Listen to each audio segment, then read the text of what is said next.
ನಮಸ್ಕಾರ ರೈತ ಬಾಂಧವರೇ. ಇವತ್ತು ತಾರೀಕು ಮೇ 9, 2026.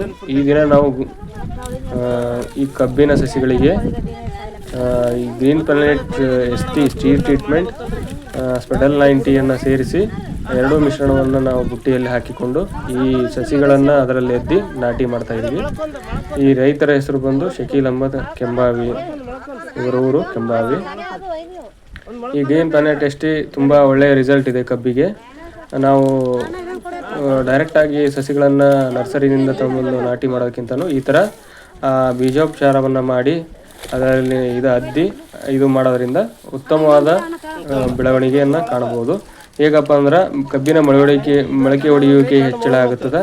ಎರಡು, ಕಬ್ಬಿನಲ್ಲಿ ರೋಗ ನಿರೋಧಕ ಶಕ್ತಿ ಹೆಚ್ಚಿಗೆ ಆಗುತ್ತದೆ ಮತ್ತು ಕಬ್ಬಿನಲ್ಲಿ ಬಿಳಿ ಬೇರುಗಳ ಸಂಖ್ಯೆ ಅತಿ ಹೆಚ್ಚು ಕಂಡು ಬರ್ತದೆ. ಅದೇ ರೀತಿ ಕಬ್ಬಿನಲ್ಲಿ ರೋಗ ನಿರೋಧಕ ಶಕ್ತಿ ಹೆಚ್ಚಿಗೆ ಆಗುತ್ತದೆ. ಕೆಂಪು ಕೊಳೆ ರೋಗ ಮತ್ತು ಶಿಲೀಂಧ್ರ ರೋಗ ಬಾಧೆಗಳಿಂದ ಕಬ್ಬು ಸುರಕ್ಷಿತವಾಗಿರ್ತದೆ ಮತ್ತು ಬೇರುಗಳ ಬೆಳವಣಿಗೆ ಆಳವಾಗಿ ಬೇರುಗಳ ಬೇಳವಣಿಗೆಯೂ ಕೂಡ ಇರ್ತದೆ. ಮಣ್ಣಿನ ಮೂಲಕ ಹರಡುವ ಕೀಟಗಳಾಗುತ್ತೆ ಮತ್ತು ಸಮತೋಲಿತವಾಗಿ ಬೆಳೆಯುತ್ತೆ ಮತ್ತು ಅಗಿಗಳು ಸಾಯುವುದು ಕಮ್ಮಿ ಪ್ರಮಾಣದಲ್ಲಾಗುತ್ತದೆ.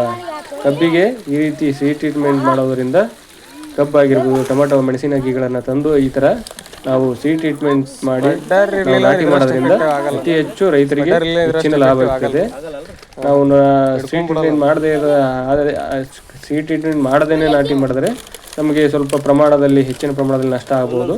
ಈ ಸೀಡ್ ಟ್ರೀಟ್ಮೆಂಟ್ ಮಾಡೋದ್ರಿಂದ ನಮಗೆ ಅತಿ ಹೆಚ್ಚು ಲಾಭ ಇದೆ. ದಯವಿಟ್ಟು ರೈತ ಬಾಂಧವರು ಯಾವುದೇ ಈ ಕಬ್ಬಿನ ಸಸಿಗಳನ್ನು ನಾಟಿ ಮಾಡಬೇಕಾದಾಗ ದಯವಿಟ್ಟು ಈ ಥರ green planet seed treatment ST ಒಳ್ಳೆಯ ಒಂದು ರಿಸಲ್ಟ್ ಹೊಂದಿದೆ. ಇದರಲ್ಲಿ NPK ಇದೆ, ಕ್ಯಾಲ್ಸಿಯಂ, ಮೆಗ್ನೀಷಿಯಂ, ಸಲ್ಫರ್ ಇದೆ, ಕಾರ್ಬನ್ನು, ಕಾಪರು, ಅಲ್ಬೇನಿಯಮ್ಮು, ಈ ಥರ ಹಲವಾರು ಹ್ಯೂಮಿಕ್ ಆ್ಯಸಿಡ್ ಎಲ್ಲ ಥರದ 10 ಇರುವಂಥ ಔಷಧಿ ಇದು ಮತ್ತು ಅತಿ ಶೀಘ್ರವಾಗಿ ಬಹಳಷ್ಟು ಸ್ಪೀಡಾಗಿ ಕೆಲಸ ಮಾಡ್ತದೆ. ಇದು ಆರ್ಗ್ಯಾನಿಕ್ ಆಗಿರ್ತದೆ, ಸಂಪೂರ್ಣವಾಗಿ ಸಾವಯವಾದಂಥ ಗ್ರೀನ್ ಪ್ಲಾನೆಟ್ ಕಂಪ್ನಿ ಬಂದು ಸಾವಯವ ಕೃಷಿ ಉತ್ಪನ್ನಗಳನ್ನು ತಯಾರಿಸುವಂಥ ಕಂಪ್ನಿ.